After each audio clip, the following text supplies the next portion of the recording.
Dito sa Papa Dudut Stories, ikaw ay hindi nag-iisa.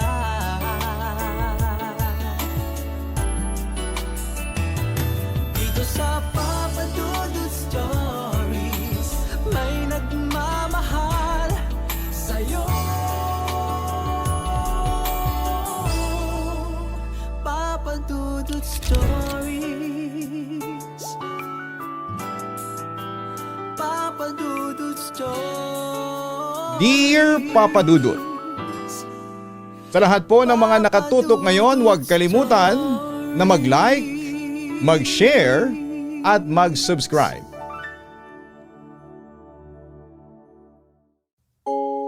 Magandang araw po sa inyong lahat. Ako po si Jairon ng Parkway Village, Apolonio, Samson dito sa Quezon City. Hindi pa sumasagi noon sa isipan ko nung una na maaari kong marinig ang aking kwento sa inyong programa. Dahil una sa lahat ano naman ang ikakwento ko? Love story? Kwento ng aking pamilya? Wala namang interesante sa buhay ko. Hanggang sa naalala ko na meron pala akong kakaibang karanasan na sa tingin ko naman ay worth it na pakinggan. Papa Dudut, sisimulan ko ang aking kwento ng horror noong bata pa ako. Siguro ay nasa edad 7 o 8 lamang ako noong naranasan ko ito. Kalilipat lang namin noon dito sa Apolonio, Samson at noong mga panahong yon ay wala pang gaanong mga nakatayong establishments. As in puro bakanting lote lang ang meron. Pero excited ako, syempre first time naming titira noon sa syudad at sa Metro Manila pa.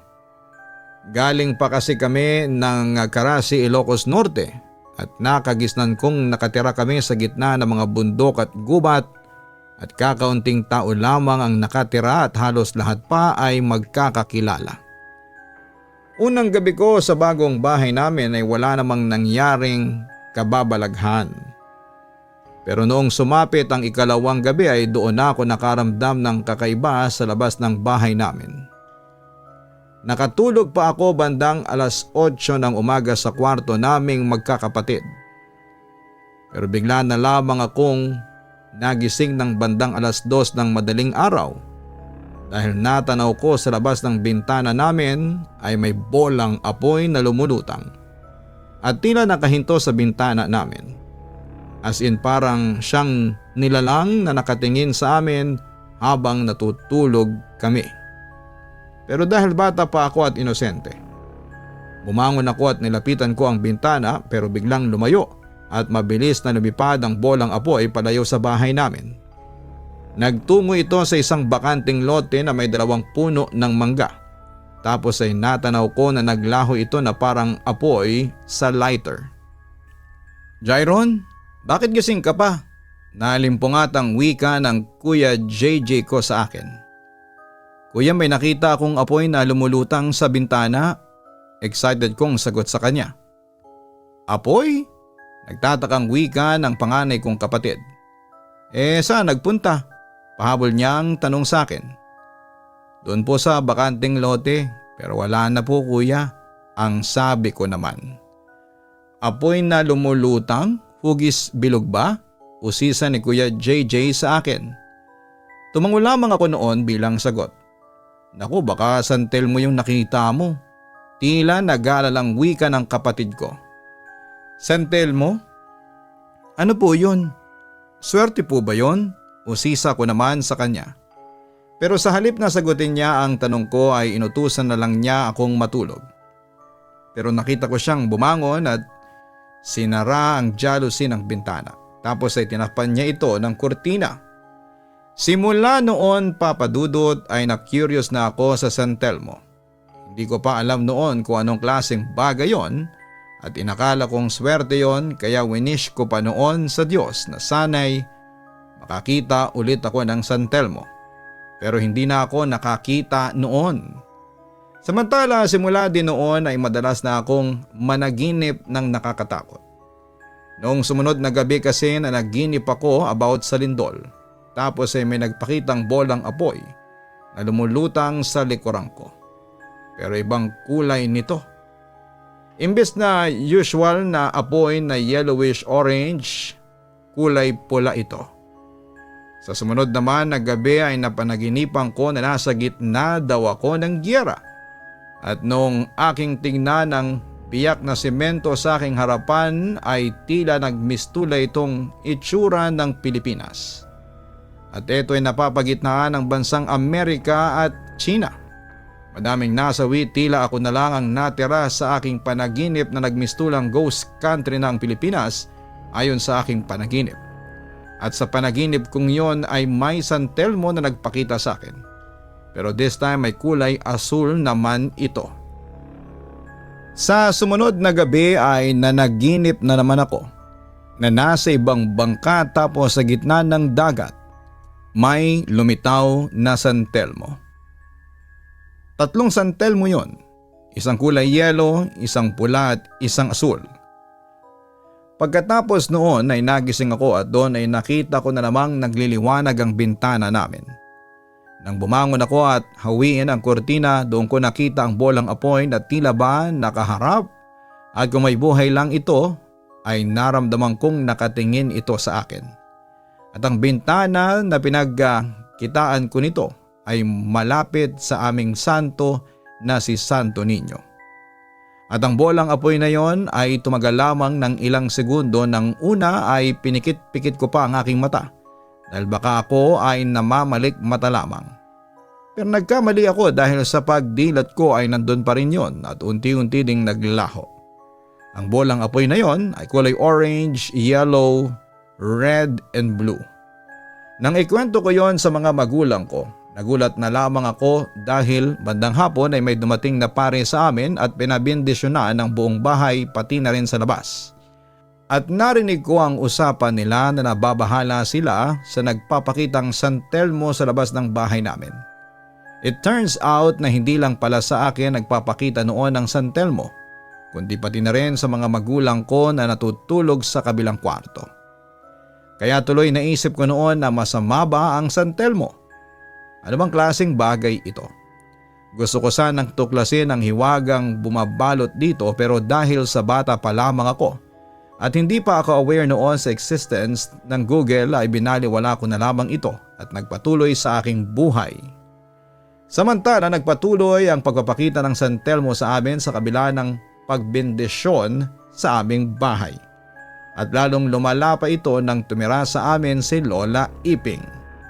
Naroon na yung mga may naririnig kaming naglalakad habang may kadena sa paa. As in rinig mo yung yapak dahil sa may dahon na natatapakan niya. Plus yung kadena na hinihilahod niya na nakakabit sa paa niya. Tapos akala pa nga namin aso namin na nakawala. Tapos pag check namin ay nakatali pa naman ang aso namin. Nandun pa din sa pwesto niya sa harapan ng pintuan namin. Nagpahula at nagpaalbularyo ulit sina Papa dahil hindi namin matiis yung ganong senaryo na paulit-ulit na lamang.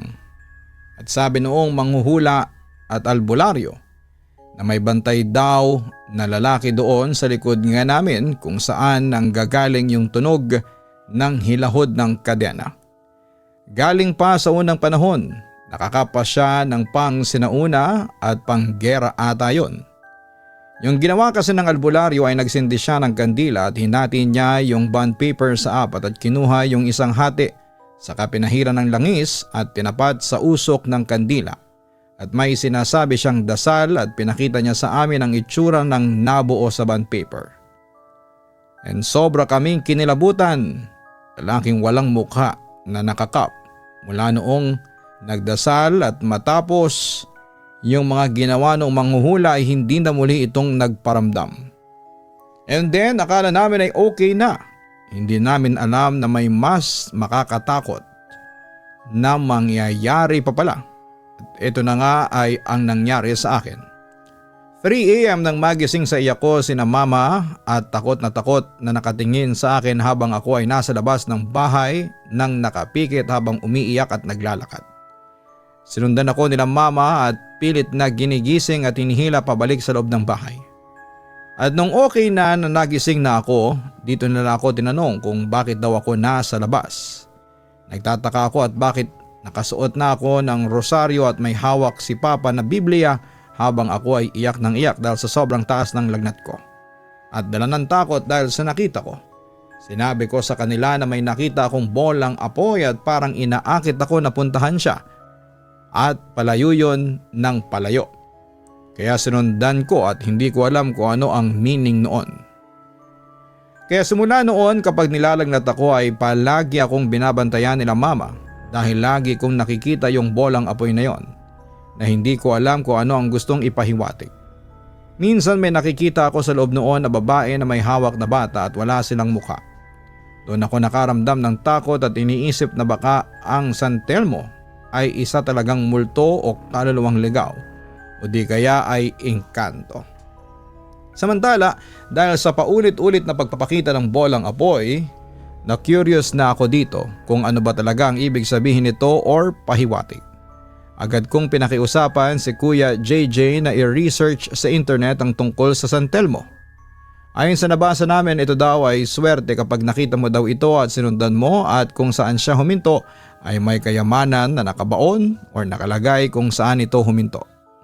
Sa sobrang kadaldalan ko, nabanggit ko ito kina mama at papa na swerte ang San Telmo at sinabi naman ni Kuya JJ sa mga magulang namin na kung saan ito titigil ay may nakabaon na kayamanan. Sa una ay ayaw pa nila akong paniwalaan pero dahil na-convince na sila, agad na nanghingi ng tulong si Papa sa mga kaibigan niya na construction workers. Ipinaliwanag muna ni Papa yung nangyayari at dahil aware na din naman yung mga kasama ni Papa sa mga ganitong cases, na convinced na din sila. Sa umaga hanggang gabi sila naghukay sa tinuro kong pinaghintuan ng pinaghihinalaang kong San Telmo. Pero ilang linggo din ang lumipas ay bigo pa din silang makakita ng kahit na anong mahalagang bagay na nakabaon sa lupa. Hanggang unti-unti na silang nawawala ng pag-asa. Hanggang sa yung isa nilang kasamahan ay nagkasakit na. Kaya hindi na nito kaya pang tumuloy at tumulong. Kinabukasan ng hapon ay nagulat na lang sila na may nasagi ang pala nila na matigas at tumambad sa kanilang matabang katawan ang puno na pag-ahon nila ay walang laman as in empty space yung loob. Napailing na lamang sila papadudot dahil akala nila ay eto na ang hinihintay nila. Pero nagpatuloy pa din sila sa paghukay. Nahirapan na silang maghukay dahil sa maputik na ang lupa at dahil sa umuulan na din ang mga oras na yon. Nag-request si mama na itigil na muna ang paghuhukay at bukas na lamang ituloy. Kinabukasan ay maagang nagpunta si Papa at nakita niyang halos kalahati ng nahukay nila ay napupuna ng tubig dulot ng ulan. Pinagtulungan na nila ng tatlo na mga kasama niya na tanggalin ang tubig. Gumamit pa nga sila ng makina o generator at hose na mataba para tanggalin ang tubig. Ngunit ilang sandali pa ang lumipas nang mapansin nila na hindi na kaya ng hose ang natirang tubig at sila na lang ang nagmano-mano na iahon ito muna sa hukay na kanilang ginawa. Kaunting-kaunting tubig na lamang ang natitira at tanaw na ang pinakailalim ng kanilang ginawang hukay. Hindi pa man tuluyan na naaalis ang kaunting tubig na natira sa hukay, ay laking gulat ni Papa nang may tumambad sa kanya. Isang batong iba ang tekstura ang pumukaw ng kanyang pansin.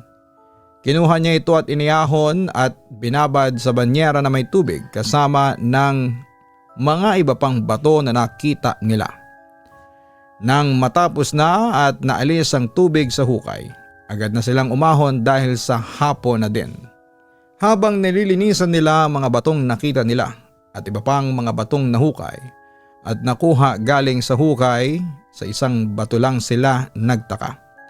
Bakit daw ayaw maalis ng putik nang ilipat nila ito sa isa pang banyera na may malinis na tubig?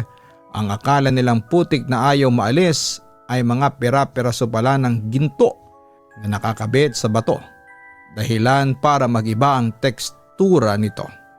Alam ni Papa na ginto ito kaya lahat ng pagod nila at hirap ay napalitan ng tuwa.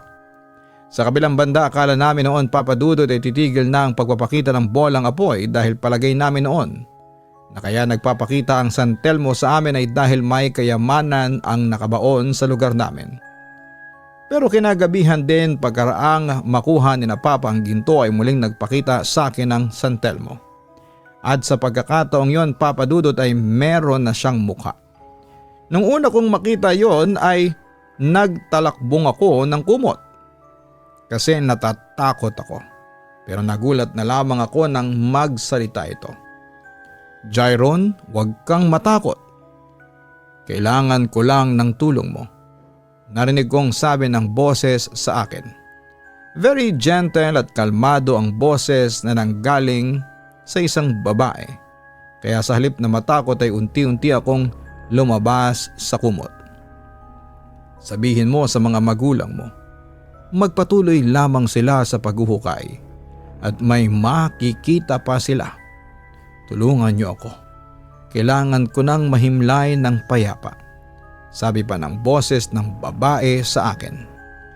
Mamayang kaunti ay unti-unting naglaho ang San Telmo sa labas. Kinamagahan ay agad kong sinabi kina Mama at Papa ang naranasan ko.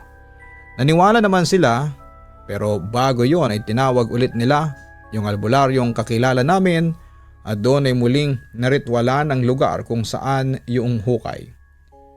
Meron pa kayong matutuklasan sa kailaliman nito. Kaya hindi ito mabitaw-bitawan ng San Telmo, sabi ng matandang albularyo. Dahil dito ay nagpatuloy ang paghuhukay ni Papa at ng kasama ni Kuya JJ at doon ay isang bagay ang kanilang nahukay. Isang bungo at mga buto ng tao. Siyempre natakot kami noon at si Papa ay agad na tumawag sa barangay. Badang hapon ay may dumating na taga-barangay at ilang mga pulis. Kinuha nila ang mga buto para sa examination at pag-iimbestiga. Ilang araw nga ang lumipas, hindi na nagpakita pa ang San Telmo. Tapos makalipas ang halos 2 linggo ay narinig ko noon ang kwentuhan ng mga magulang ko. Na yung mga butong nakuha ay galing sa isang babae na sa tingin nila ay namatay pa noong panahon ng mga Hapon. Huli ko na naisip na kaya nagpapakita ang San Telmo sa amin ay para ituro sa amin ang mga labi ng babaeng namatay at nilibing doon. Hindi ko alam kung siya ba ay pinatay at doon inilibing. Walang makapagsasabi. Basta ang importante na lamang ay nailibing na ng maayos ang mga buto sa permanente nitong himlayan. Lumipas sa mga taon at nagbinata na ako. 23 years old na ako at wala na akong nararamdamang kababalaghan pagkatapos madiskubre ang mga buto ng babae sa labas ng bahay namin. Nawala na rin sa isipan ko yung kababalaghan ng San Telmo na naranasan ko noong bata pa ako. Hanggang isang araw ay may nangyaring isang kababalaghan sa akin. Halos magmamadaling araw na noong pauwi na ako sa amin. May painuman kasi ang kaibigan ko kaya nakijoin na lamang ako. Nakainom ako at hindi pa naman lasing, kaya ko bang maglakad sa bahay. Pinaningit ko ang mata ko nang may makitang papalapit sa direksyon ko. "Uy, ano yun?" Kinabahan ako kasi nararamdaman ko kaagad na parang may kakaiba. Pero bahala na, magkukunwari na lamang akong walang nakikita. Ba't kasi wala pang poste dito? Napakalma naman ako nang matanaw na isang matandang lalaki lang pala yun na hindi ko matandaan ang pangalan. Taga rito rin siya at ngayon ko lang ulit siya nakita. "Magandang gabi po, tay," bati ko sa matanda. Huminto siya sa paglalakad at tinitigan akong mabuti. Mahaba ang puting buhok ni tatay at may suot siyang sombrero na gawa sa banig at may dala siyang supot na gawa rin sa banig. "Iho, may sindi ka ba?" bigla niyang tanong. May susunugin ba siya o maninigarilyo lang? Kung sakaling ang huliman, matanda na si tatay para manigarilyo. "Meron po, may sisindihan po kayo?" nagtataka kong tanong. "Ikaw oo, pag nakita mo ay sindihan mo pabalik," misteryosong sagot ng matanda sa akin. "Ha?" Lito kong sinundan ang tingin ng matanda. Pinagsasabi niya. Hindi ko siya maintindihan. Pinagpatuloy ko na lamang ang paglalakad pero agad akong napatigil nang magulat ako sa dagungdong ng kulog at kidlat. Kasabay noon ay ang pagbagsak ng malakas na ulan. Napamura ako noon. Kapag binamalas ka nga naman, tumakbo ako at sumilong muna sa malaking puno. Niyakap ko ang sarili dahil nanginginig na ako. Napadalawang balik ako ng tingin nang may makitang nagsindi ng lighter. Di ko masyadong kita dahil nasa kabilang gilid siya at sobrang lapad ng katawan ng puno. Kinapa ko ang bulsa nang maisipan kong magsigarilyo din. Buti at hindi pa naman gutay itong yosi ko. Humihina na yung ulan. Uuwi na ako pagkatapos nito at ilang beses kong nirolyo ang gulong ng lighter pero hindi pa rin nananatili ang apoy nito. Sinilip ko ang kaliwang gilid, nakasindi pa rin ang lighter nang nandoon. Tol, pasindi. Umakbang ako ng konti at ang yosi ko na lang ang pinalapit sa apoy. Salamat tol. Kakalagay ko pa lang ng yosi sa bibig ko pero agad yung nahulog nang magulat ako sa nakita. Lumunutang yung bolang apoy na kulay dilaw at kahel. Nagulat ako dahil San Telmo pala yon. Pero ang mas nakakagulat, may lumitaw na 2 pang San Telmo, isang namumula at isang maliwanag na asul. Napalunok ako nang unti-unting lumapit sa akin ang apoy. Pinilit ko ang sarili ko na tumakbo para akong naniga sa kinakatayuan ko. Tumakbo ako sa direksyon papunta sa amin. Pagkalingon ko sa likod ay nanlaki ang mga mata ko nang sumunod sa akin ang apoy. Malakas akong napamura at mas binilisan pa ang pagtakbo. Bakit hindi napapatay sa ulan yan? Paulit-ulit akong lumingon sa likod at kinabahan ng husto nang matanaw na lumalaki ang apoy. Bakit kaya ako sinusundan ng San Telmo sa isip-isip ko? Hanggang sa naalala ko yung mga panaginip ko noong bata pa ako. Sa bawat masasamang panaginip ko ay may lumilitaw na San Telmo na kapareho ng kulay ng San Telmong humahabol sa akin. Sumagi sa isipan ko ang sinabi ng matanda kanina. Pag nakita ko raw, sindihan ko pabalik. Yan ba yung tinutukoy niya? Kinuha ko ang lighter sa bulsa at sinubukan itong pasindihin. Huminto ako sa pagtakbo para makapag-focus sa lighter. Kinakapos na ang hininga ko nang binalingan ko ng pabalik ang apoy. Napahinahon naman ako nang huminto rin ito pero agad na bumalik ang matinding kabog sa dibdib ko. Nang unti-unti na naman itong lumalapit sa akin. Nanigas ako nang mabilis itong nakalapit sa harapan ko. Nawalan ako ng lakas at napaupo sa maputik na lupa. Pumikit ako sa takot habang inaangat ang 2 nanginginig kong mga kamay.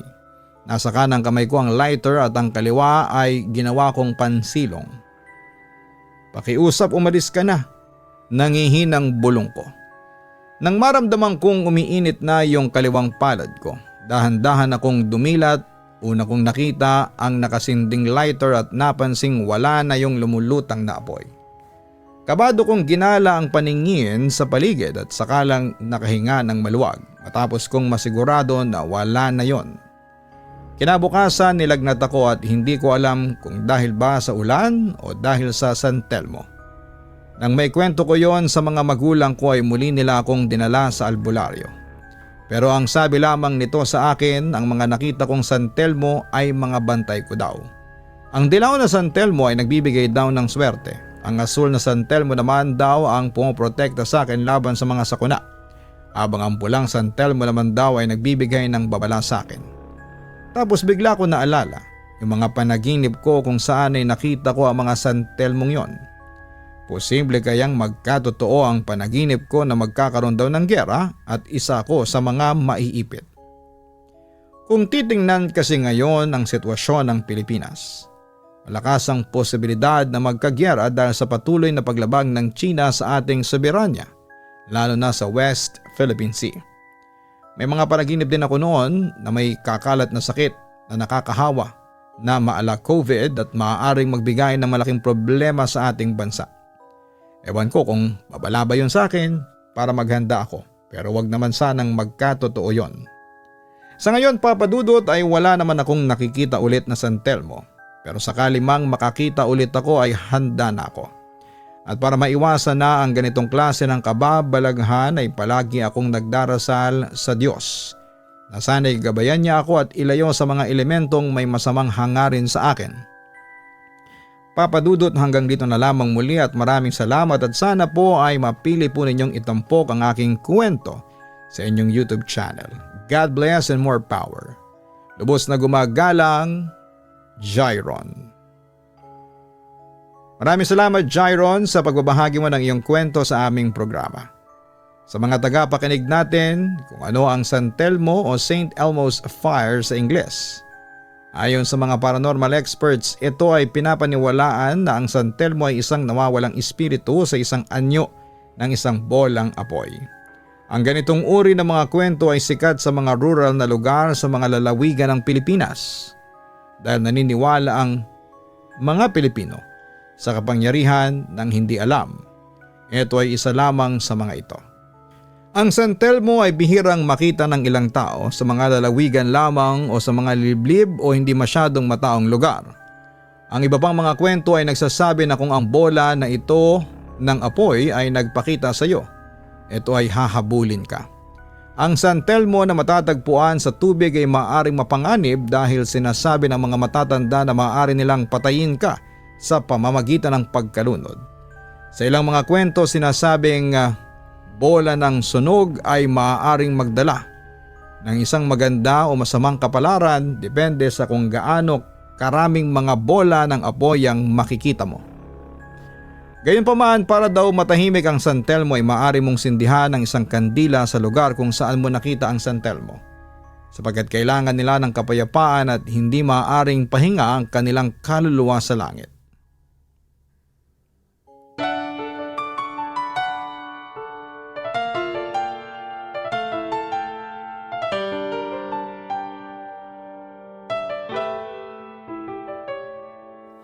Ang buhay ay mahiwaga, laging may lungkot at saya. Sa Papa Dudut Stories, laging may karamay ka.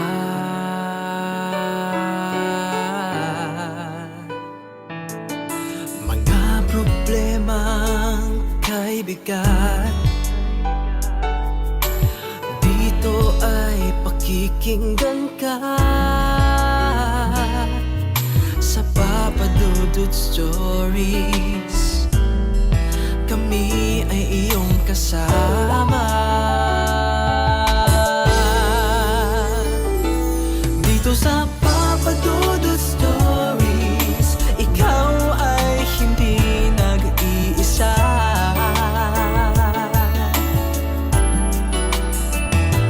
Dito sa Papa Dudut Stories, may nagmamahal sa'yo. Papa Dudut Stories, Papa Dudut Stories.